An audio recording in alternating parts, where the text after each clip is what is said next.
Hi guys, welcome back to my channel. It's Kayla here, and today we're going to be reading Chapter 4 of the Complete Tales of Winnie the Pooh. Chapter 4, in which Eeyore loses a tail and Pooh finds one.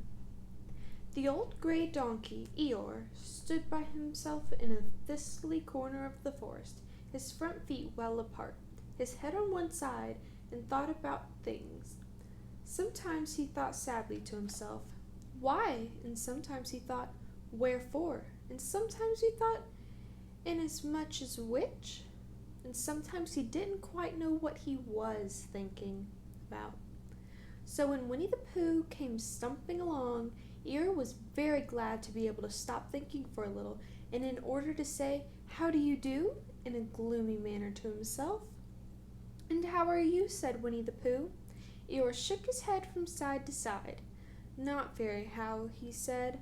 "I don't seem to have felt at all how for a long time." "Dear, dear," said Pooh, "I'm sorry about that. Let's have a look at you." So Eeyore stood there, gazing sadly at the ground, and Winnie the Pooh walked all around him once. "Why, what's happened to your tail?" he said in surprise. "What has happened to it?" said Eeyore. "It isn't there." "Are you sure?" "Well, either a tail is there or it isn't there. You can't make a mistake about it. And yours isn't there." "Then what is?" "Nothing."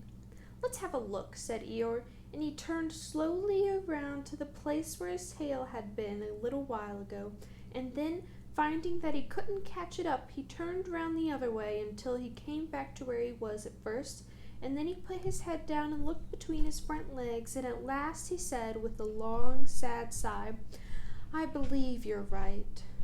"Of course I'm right," said Pooh. "That accounts for a good deal," said Eeyore gloomily.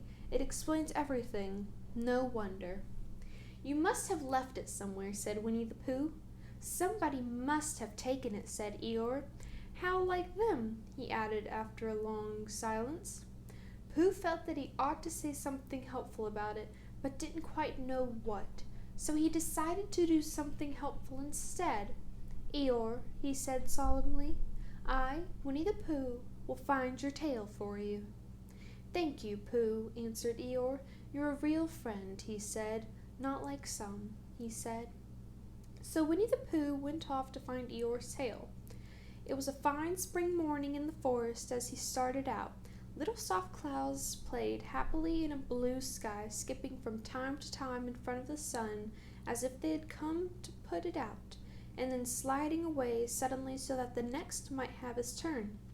Through them and between them the sun shone bravely, and a copse which had worn its furs all the year round seemed old and dowdy now beside the new green lace which the beeches had put on so prettily. Through copse and spiny marched Bear, down open slopes of gorse and heather, over rocky beds of streams, up steep banks and sandstone into the heather again, and so at last, tired and hungry, to the 100-acre wood. For it was in the 100-acre wood that Owl lived. "And if anyone knows anything about anything," said Bear to himself, "it's Owl who knows something about something," he said. "Or my name's not Winnie the Pooh," he said, "which it is," he added, "so there you are." Owl lived at the Chestnuts, an old-world residence of great charm, which was grander than anybody else's, or seemed so to Bear, because it had both a knocker and a bell-pull. Underneath the knocker there was a notice which said, "Please ring if an answer is required." Underneath the bell-pull there was a notice which said, "Please knock if an answer is not required." These notices had been written by Christopher Robin, who was the only one in the forest who could spell, for Owl, wise though he was in many ways, able to read and write and spell his own name, Wool, yet somehow went all to pieces over delicate words like measles and buttered toast. Winnie the Pooh read the two notices very carefully, first from left to right, and afterwards, in case he had missed some of it, from right to left. Then, to make quite sure, He knocked and pulled the knocker, and he pulled and knocked the bell rope, and he called out in a very loud voice, "Al, I require an answer. It's Bear speaking." And the door opened and Al looked out. "Hello, Pooh," he said. "How's things?" "Terrible and sad," said Pooh, "because Eeyore, who is a friend of mine, has lost his tail, and he's moping about it. So could you very kindly tell me how to find it for him?" "Well," said Al, "the customary procedure in such cases is as follows." "What does crustamony procid cake mean?" said Pooh, "for I am a bear of very little brain, and long words bother me." "It means the things to do." "As long as it means that, I don't mind," said Pooh humbly. "The thing to do is as follows. First, issue a reward. Then—" "Just a moment," said Pooh, holding up his paw. What do we do to this? What were you saying? You sneezed just as you were going to tell me." "I didn't sneeze." "Yes, you did, Al." "Excuse me, Pooh, I didn't. You can't sneeze without knowing it." "Well, you can't know it without someone having been sneezed. What I said was first issue a reward." "You're doing it again," said Pooh sadly. "A reward," said Al very loudly. "We write a notice to say that we will give a large something to anybody who finds Eeyore's tail." I see, said Pooh, holding his head. "Talking about large somethings," he went on dreamily, "I generally have a small something about now. About this time in the morning," and he looked wistfully at the cupboard in the corner of Al's parlor. "Just a mouthful of condensed milk or whatnot, with perhaps a lick of honey." "Well then," said Al, "we write out this notice and we put it up all over the forest." "A lick of honey," murmured Bear to himself.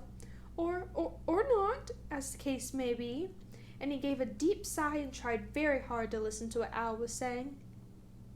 But Al went on, using longer and longer words, until at last he came back to where he started, and he explained that the person to write out this notice was Christopher Robin. "It was he who wrote the ones on my front door for me. Did you see them, Pooh?" For some time now Pooh had been saying yes and no in turn, with his eyes shut to all that Al was saying, and having said yes last time, he said no, not at all, now without really knowing what Al was talking about. "Didn't you see them?" said Al, a little surprised. "Come and look at them now." So they went outside, and Pooh looked at the knocker and the notice below it, and he looked at the bell rope and the notice below it. And the more he looked at the bell rope, the more he felt that he had seen something like it, somewhere else, some time before. "Handsome bell rope, isn't it?" said Al. Pooh nodded. "It reminds me of something," he said, "but I can't think what. Where did you get it?" "I just came across it in the forest. It was hanging over a bush, and I thought at first somebody lived there, so I rang it, and nothing happened, and then I rang it again very loudly, and it came off in my hand, and as nobody seemed to want it, I took it home, and—" "Al," said Pooh solemnly, "you made a mistake. Somebody did want it." "Who?" "Eeyore. My dear friend Eeyore. He was fond of it." "Fond of it?" "Attached to it," said Winnie the Pooh sadly.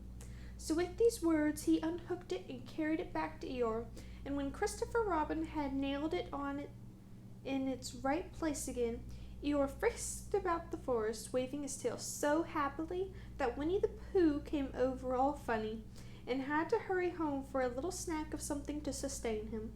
And wiping his mouth half an hour afterwards, he sang to himself proudly, "Who found the tail?" "I," said Pooh. "At 1:45, only it was 11:15, really. I found the tail." That concludes Chapter 4 of the Complete Tales.